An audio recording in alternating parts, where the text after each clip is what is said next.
Mr. Tuggle. Yes, sir. Mr. Carl Tuggle. That's correct.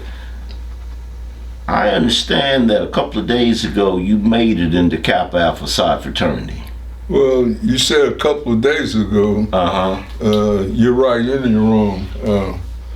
I become a Kappa in 1948. 1948. 48. Yeah, I was a junior in college. Up at Central State. It wasn't Central State at the time. What was it? It was Wilberforce. Wilberforce. Let me help you out. I was born in 1948. So I tell you how old I am. I know exactly. How old are you, young man? I'm 96. Damn, you look good to be 96. That's what everyone said, but I don't feel that way. Okay. So wait a minute. So Wilberforce University, Delta chapter, right? There you go. Okay. Mm-hmm. 1948. Mm-hmm. What was it like in regards to what? In regards to being a Kappa of Wilberforce University in 1948, 1949? Well, it's a little different from what it is today. I bet. Actually, on these predominantly historical black colleges and university, you find out when you're out in the country like that school up there in Xenia, Ohio. Yes, sir. There's a whole lot of addition because your sororities and your fraternities are more or less your activity on the campus. Yes, sir. When you're not in classes. Yes, sir. And I didn't know one iota about what's a fraternity or a sorority when I went to college. But once I got there, you got to know what they were. So and so second reason why I became a Kappa is because of playing football. You play football? Oh yeah, I play football. I played football for 6 years. Wow. And I got to know a lot of the boys on the team, and the majority was on the team or Kappas. Yeah, and that's what got me associated. That's what got you associated with. Being a Kappa. Okay. Wait a minute. Let me. If I read something correctly, you're also a veteran of World War II? Yeah, I'm a veteran of World War II. So you were in the military before I went to college. You went to college. That's correct. So tell me about World War II. What branch were you in, and where were you stationed, and all of that? Well, let me begin from the beginning so you get a better idea of what happened to me. Yes, sir. I had 3 brothers. Okay. And all I went in the service before I did because I was the 3rd brother. My youngest brother, he was 2 years younger than I am. And a matter of fact, all 4 of us were 2 years apart in birth. Okay. And he's the only one that was remaining home. Okay.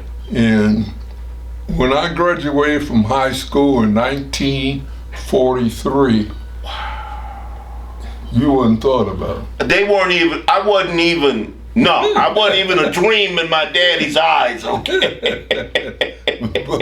but anyway, I went to high school because none of my brothers finished high school. Okay, really? Well, at that time. At that time, 43, yeah. And so my thought was my mother was the male and the female in our family. Okay. I had a father that lived at home, but he wasn't worth the dime. I understand. Yeah, back then.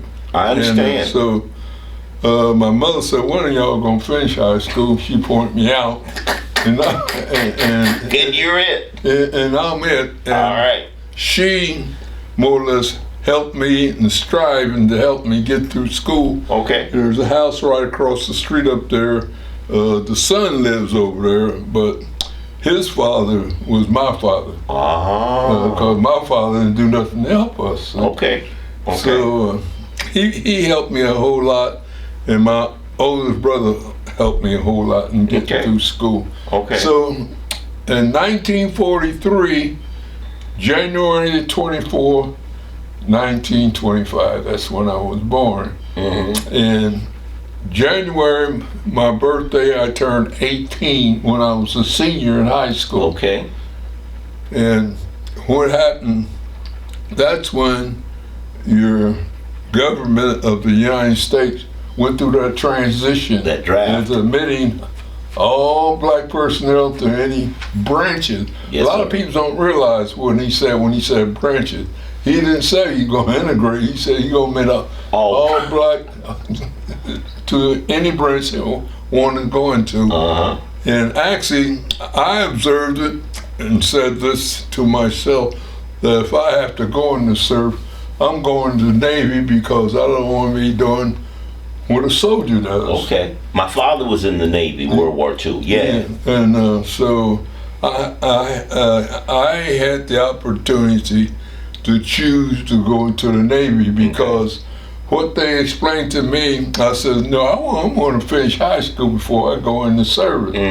I turned 18 in January of 1943, and what the draft board did, they told me, well, we'll do this.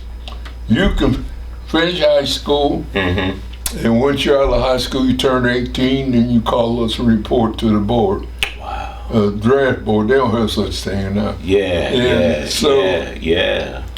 The day I finished high school, graduated, and had our own separate and segregated dance down at the YWC. What in what city? Right here. Cincinnati. In Cincinnati. Cincinnati had downtown in the West End on 9th Street. So wait a minute, wait. Well, let me interrupt you for a second. So Cincinnati, black kids went to one school and whites went to another, or they just went to separate functions? They had separate functions. I mean, everything was in the school. Cincinnati public school was integrated. Okay. But segregated. Now, like you just said. Yes, sir. We went to classes, white and black, everything was mixed up in school and so forth. But when it came to having these proms and all these things, football teams and all that, well, we were on a football team, and it came to a position where we had a group of black kids who was getting more out of going to high school than I did. Now, I'd never lived downtown in Cincinnati in my life, and people said, where do you live then? I said, I live in Cincinnati, Ohio. And see, I lived in the over the Rhine area. Yes. Between Liberty Street and Sycamore. Yes, sir. I know that area. Yes, sir. You know it? Well, you can literally see the downtown buildings, but you're separate from that area. Yeah, well, where I lived on Hughes Street. And Hughes Street, if you ever visualize yourself where it is, it's between Main and Sycamore Main Street, and just a 2 block.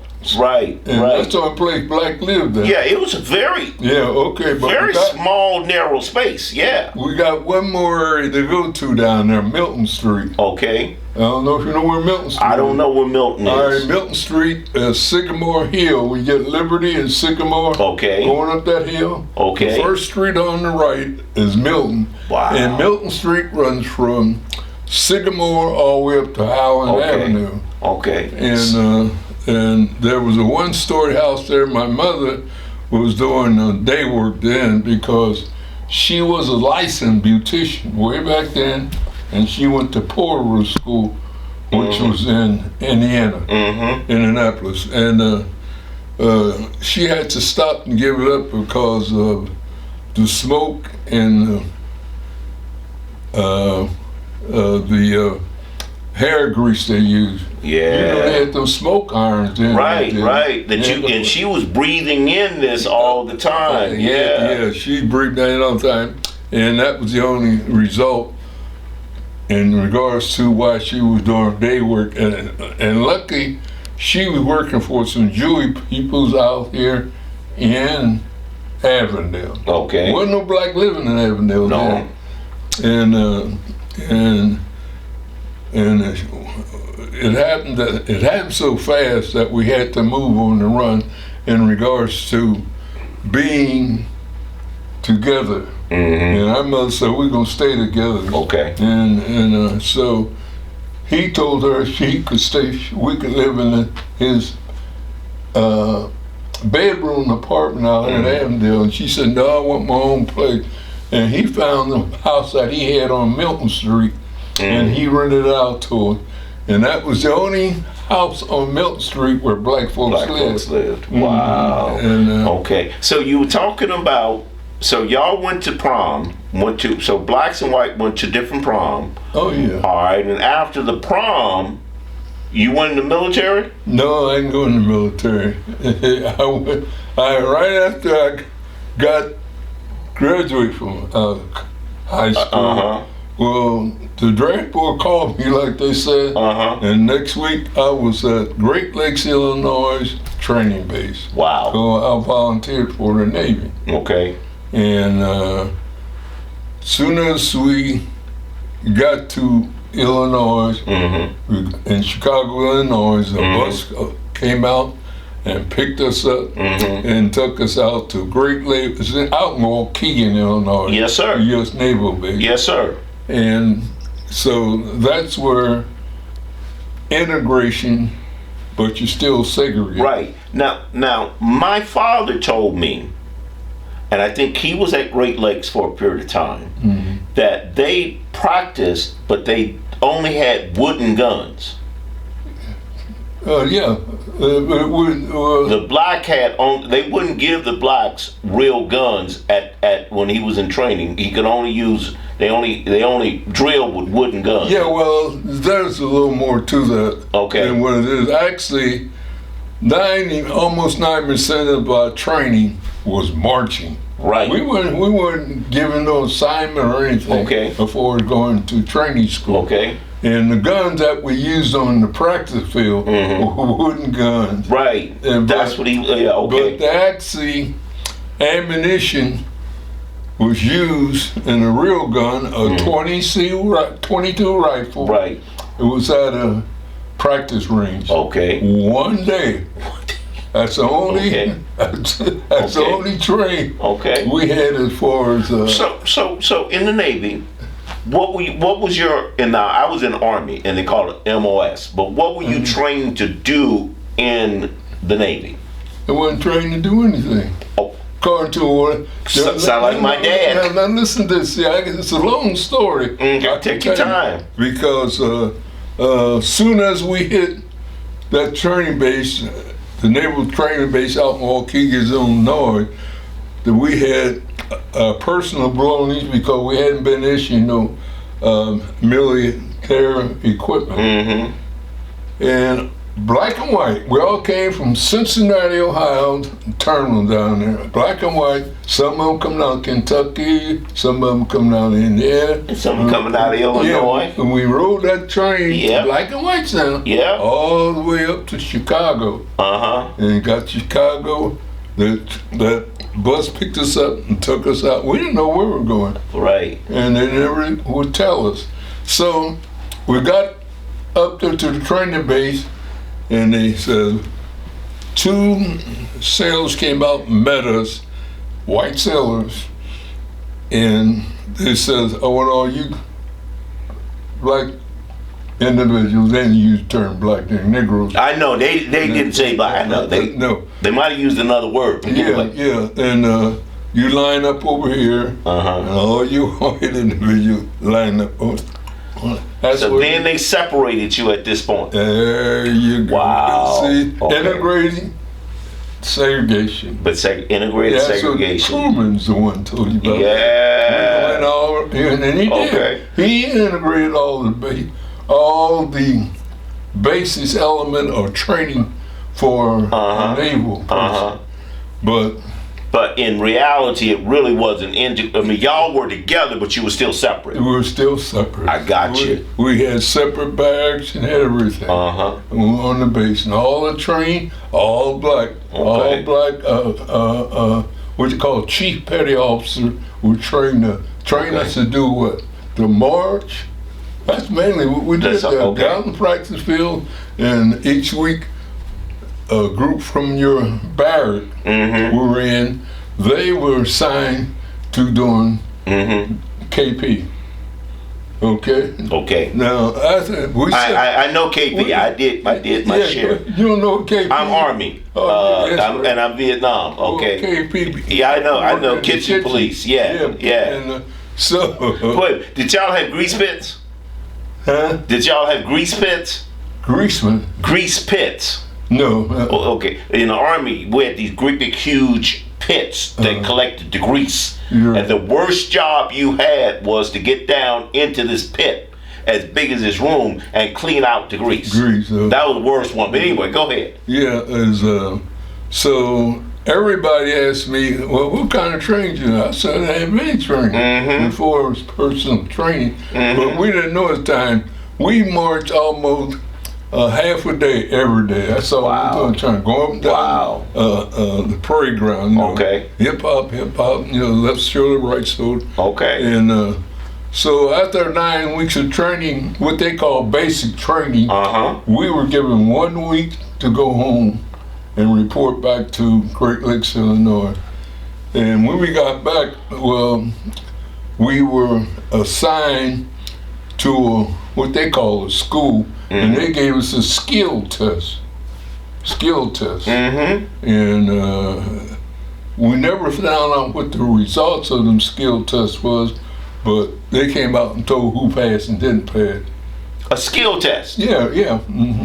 And so they gave the skill test in order to figure out what you were qualified to do. Right. And this is when I'm trying to figure out how one fails a skill test. Yeah. Because that I won't even go there. But go ahead. Yeah. All right. So what happened is the skill test, it was just basic, I'm giving you an example, just 2 and 2 and 4 and this type of thing. Right. And then it split off to some things I can't remember right now. Okay. But it's all right. I know I passed it. It wasn't about you in that time because out of high school, I was a popular person then for as a black individual in high school. Right. And so we never got to see the test that we took. Of course not. So we got ready to sign up, and they said, what would you like to go in training to be? And I wanted to be an aviation mechanic. Why not? There were no pilots during that time in the Navy. Nope. Yeah, but they had mechanics in these.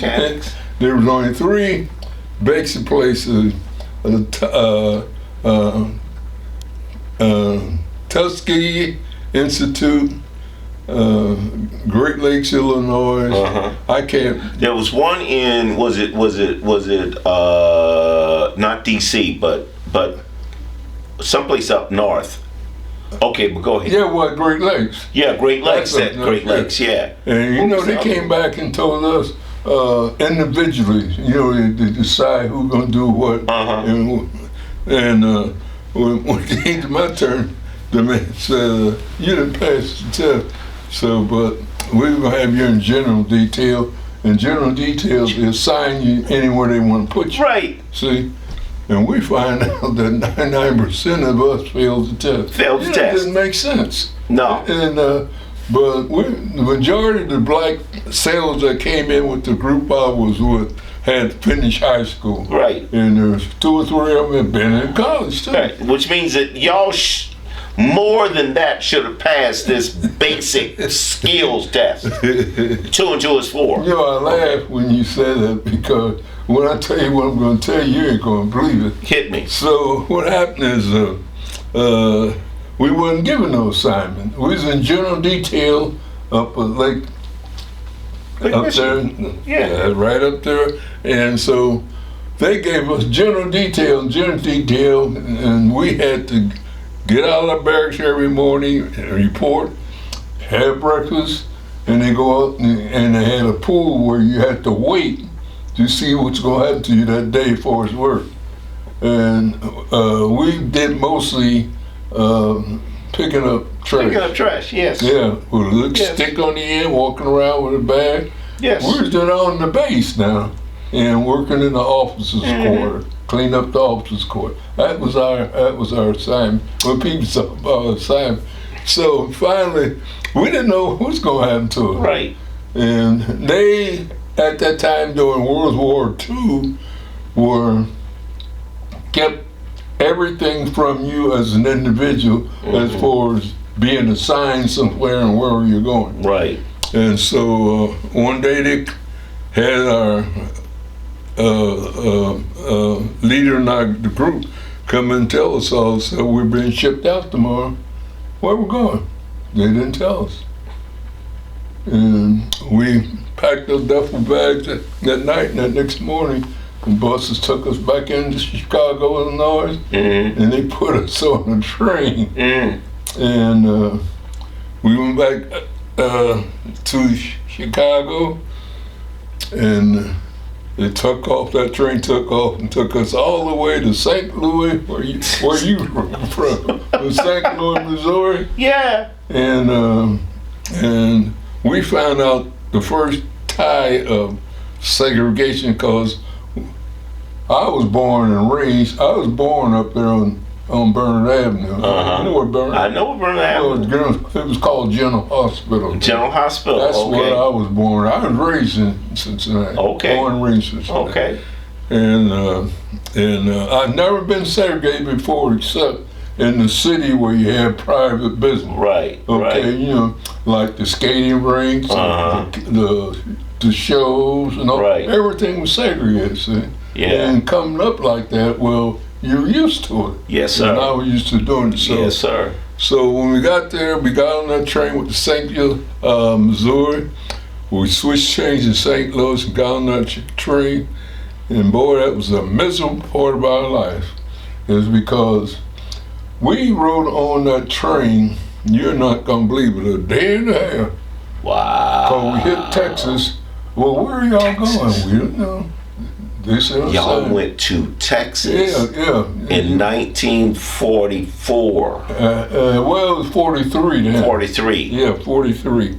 And so we on that train, and we got somewhere in Texas. I can't remember where it was. It was way out in open field in Texas. We rode for a day and a half on a train in the state of Texas. That's how big Texas is a big, yeah. Yeah, and so finally we arrived up. It was near California, and the guy came around the coaches and told us, pack up all what you got. You know, we're getting off pretty soon. And this train finally stopped out in the air, and we could look over to our right, and you see these dirty-looking barracks and things. And he says, "Okay, here we are." And that's where he said. You know where that was? Port Chicago. That's an ammunition base. Actually, that was a sub from Vallejo, California, and Treasure Island, in between them. And we was assigned to that ammunition. Wow. So we didn't know it. Right. Until we were told. And they took the buses came out and picked us up and took on the base. The base wasn't completed. And so you talking about segregation? Right. All blacks had one barrack, and there were white sailors on it. Okay. And they lied to us when they said there were white sailors loading and unloading ammunition just like the black was, but it wasn't. All black sailors, but there were white sailors on the bay. They were clerks, carpenters, these types of things. Right, they skilled labor skilled labor. That's what we were doing there. It wasn't up a day labor. But the history goes back until we started digging into what the hell they sent us here. And we found out that up in San Francisco Bay, they had these workers, and majority of them, see the union in Oakland, San Francisco, and it's like Indiana, Kentucky, and Ohio. Right. They call it Tri-County area. And the union there went on a strike, and that's what they were doing. And they were getting paid these big salary, and they want more money, and they refused to work. So they. And so our assignment you asked me about, it was prearranged. That's what we came to the conclusion with. Because when we was up in Chicago, they would tell us nothing. And at that time during World War II, that was a common thing. They didn't tell you where you're being assigned. Right. And so we found out. Now I got the material, but Barber, I'm not Barber, but Phil, Tom Fields, he's got it. It tells you on there, and we got involved, and we had 2 years. Two guys in our unit had 2 years of law school. Wow. And they thought we were dumb. That was the main one. Okay. You know. Yeah. So they took us, put it on what we call a cattle wagon. I don't know if you know what a cattle. I know what a cattle. That's what they carry cattle with. Yeah, yeah. Well, that's what got us from the barracks up to the dock. Every day when we were assigned, assigned. So they took us up there that morning, and they were loading the ship. There was two.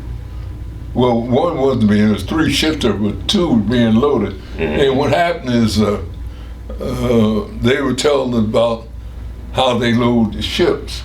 And one of the guys in the other unit, we had 4 black units, and there's 100 and some sailors in each unit. And this guy asked me, he said, I'm going to ask you a question. And I said, yeah, what? He says, well, what if this stuff goes off up here? What's going to happen? He said, you ain't gonna know nothing about it, so why worry about it? You won't be around if it goes off, right? I always remember that. I remember that, and everybody laughed about it, see? And it was true. Yeah. See? Okay. And but they brought us back, and we got our assignment. And whenever a ship came up from the Oakland shipyard, where they putting these ships together, they'd bring them up there. And you all would? Yeah, and we load them. Yeah, load them with the weapons. Okay. And they'll go down back in the bay and went up in the South Pacific. And but we had things there that my wife asked me when they found out about what happened out there. We've been married for 20-something years, and when all this thing came to light. And see, right to the day, we don't know what happened out there. And they will tell you, the first thing they said, they blamed it on us. Oh yeah, oh yes, I got it in writing and everything. Okay. I got stats. Right. So you all entered into some kind of a legal suit against the military. Well, it's not a suit. We're trying to find out what happened out there. They won't say. Okay. See, but anything that transpired as far as the legal procedure goes is we have to go back to California where this explosion occurred. Right. We went back out Sacramento to I've been out there 4 or 5 times. But they think it's funny in a way because soon as you tell them something, try to explain it to them, they say, they take it as a joke. Well, you're fine now, aren't you? You know these types of things. And I know military bull crap. And so what happened is I was at that base, and I said I'll show up, I might get out alive. Hello. And we were on a day shift. Okay, 24-hour shift was the shifts up there. 12 hours? Yeah, 3 shifts. Okay. Yeah, 8-hour shifts. Your cattle wagons come up, pick us up, take us back to the barracks, eat the lunch, take us back up there. But we worked the day shifts, and it was from 8 to 4. And they said, that's not no 8 hours. When you eat lunch, that was included in their time. Wow. And so when we got back to the barracks the day that the explosion occurred, is we had worked the day shift. And we was getting ready in the barrack. Then you were what you call a regular sailor. You didn't have to go to bed when lights go on, but you can still do anything else you want to. But come time in the morning when you go to work, you gonna be there, right? Whether you went to bed or not, yeah, they didn't care. They didn't care. Okay. So the night of the explosion is around 10-something, and a lot of people don't realize it. Now I'm gonna cut off from here from you. From talking to you, I want to ask you one question. You want me to shut this down? No, you keep that, but yeah, I want everybody to hear this. Okay. Did you know anything about Port Chicago coming up? No, sir. Okay, thank you. That's all I want to hear. You ask anybody today about it, they say, what are you talking about? Right. And then I get back to my wife, and when we found out what happened, I went to the library, I read it in the Inquirer about what happened out there, and I said, this isn't true. Wow. And I went to the library, and there's a guy, a professor, one at university in San Francisco that wrote that book. And he went and got all this false information from the military. From the military. Yeah, they created a story. Well, the first story is they blamed it on us. Yeah, that's in writing. And the second thing, when they found out that they couldn't accuse us for doing it, they said we're very uncooperative. We were careless and handling again, blaming it on you guys again. Yeah, and so we got around to that. Then they blamed it and said about this explosion. What was it? What caused that explosion? Don't nobody know. Because they haven't told nobody what happened out there. I'm willing to bet it was defective. Yeah, but what happened is, getting to the point where I was telling you about, I went down to the public library downtown and got a book that this guy wrote in Port Chicago. Called originally I got it out the Inquirer, read about this guy wrote this article. And I got that book and I said, this isn't true. And this is when I started an investigation trying to find. What did you discover?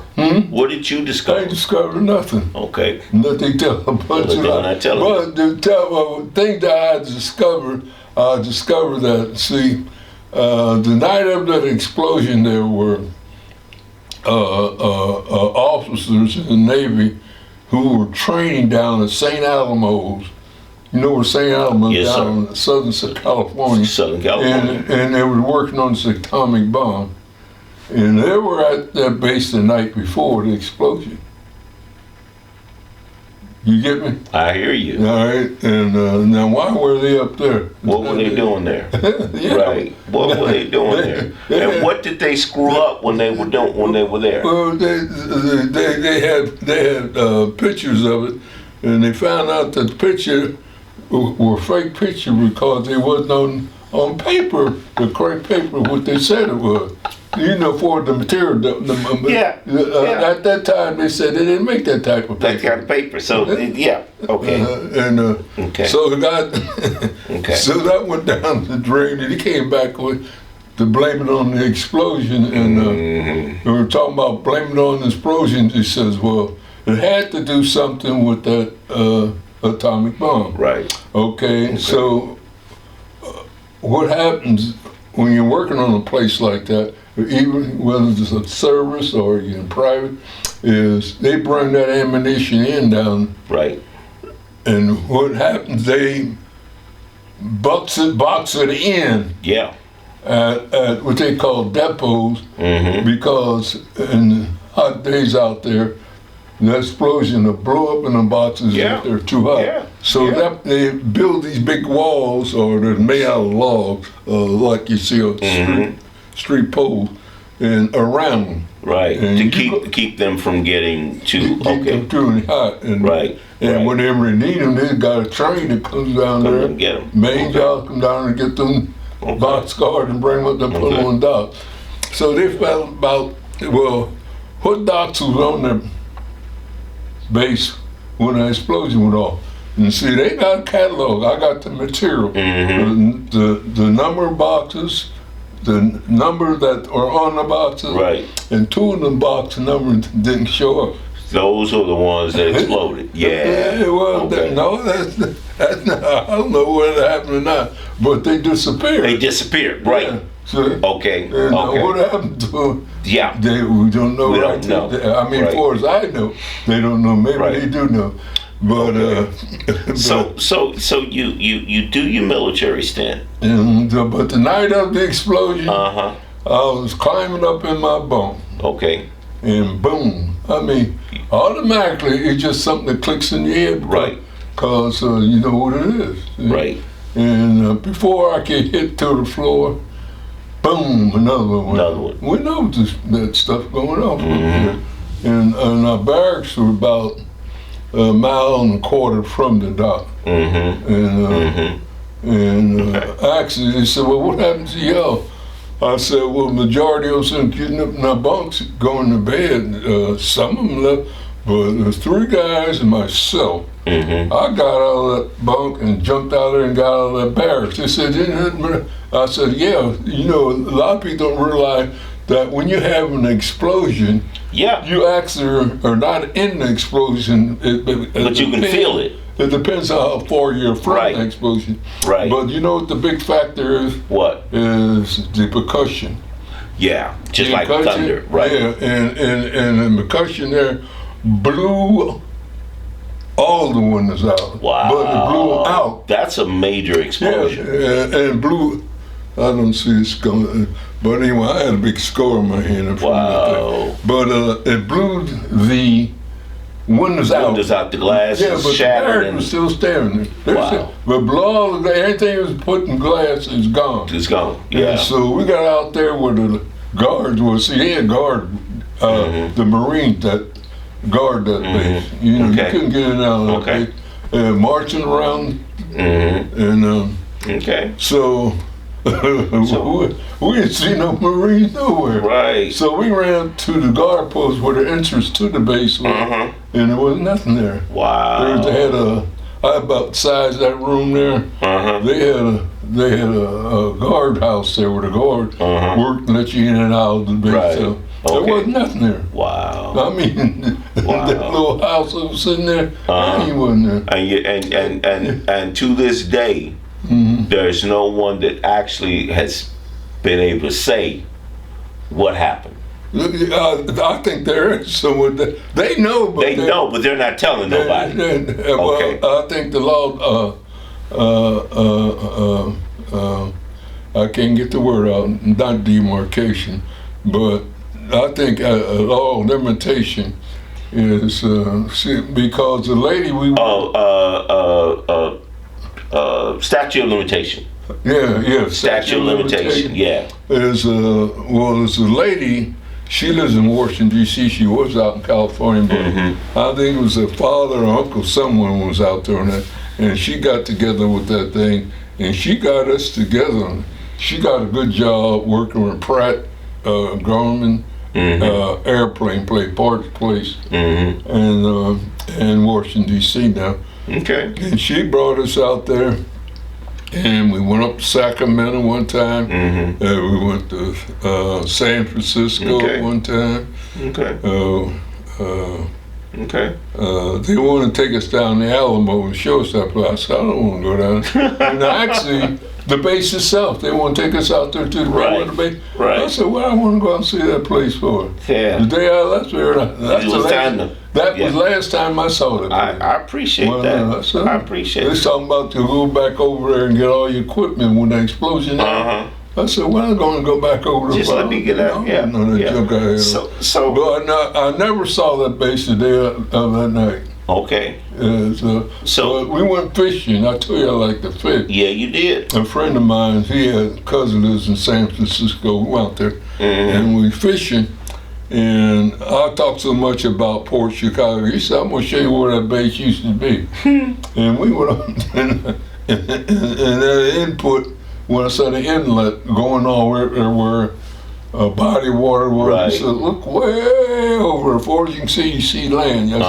He said, that's where that base was. And, but so that's where you spent your whole tour of duty there. So then you got out of the military. No, I didn't get out of the military yet. They didn't let us. No, I mean when you finished the military, then what happened? I got discharged. See, they said we got disarmed with discharge, but that's not true. after the explosion, and they found out where we were before. Right. And we was at the Army base up the Bay Area where the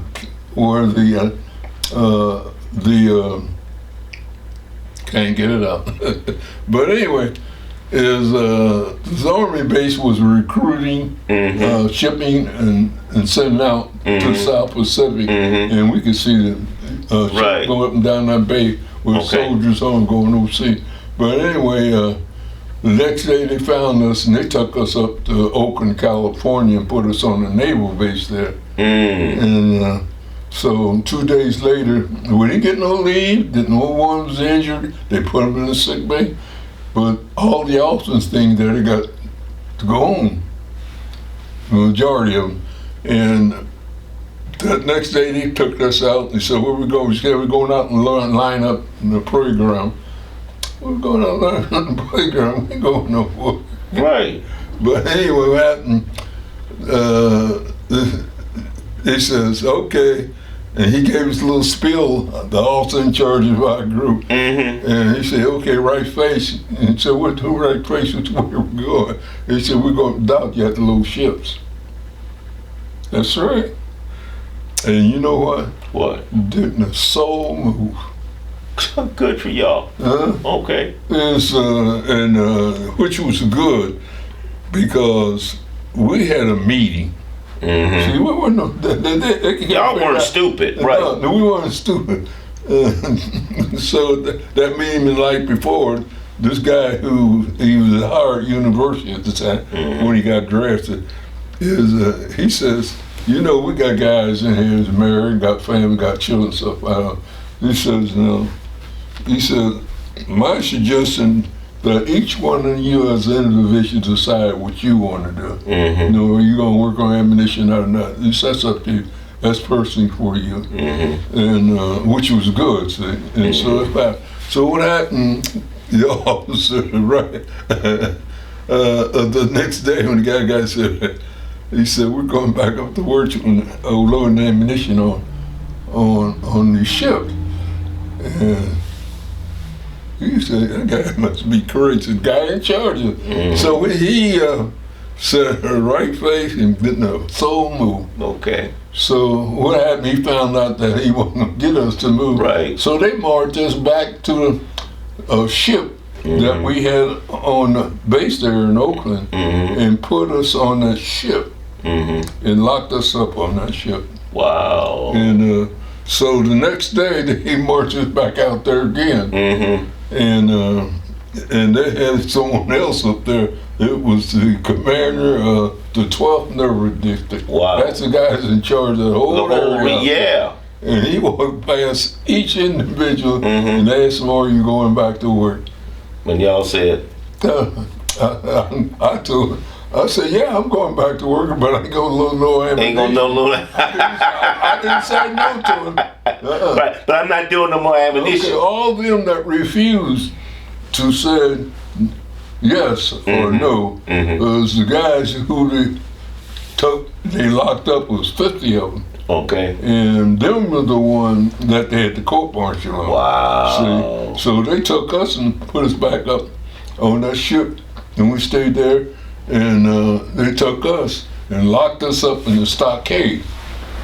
Yeah, I was in the stockade for 30-something days. See, a lot of people don't know anything about it. And so we made contact with the guy, Larry. He got some people, the new people who were watching, and Thurgood Marshall was supposed to come out there.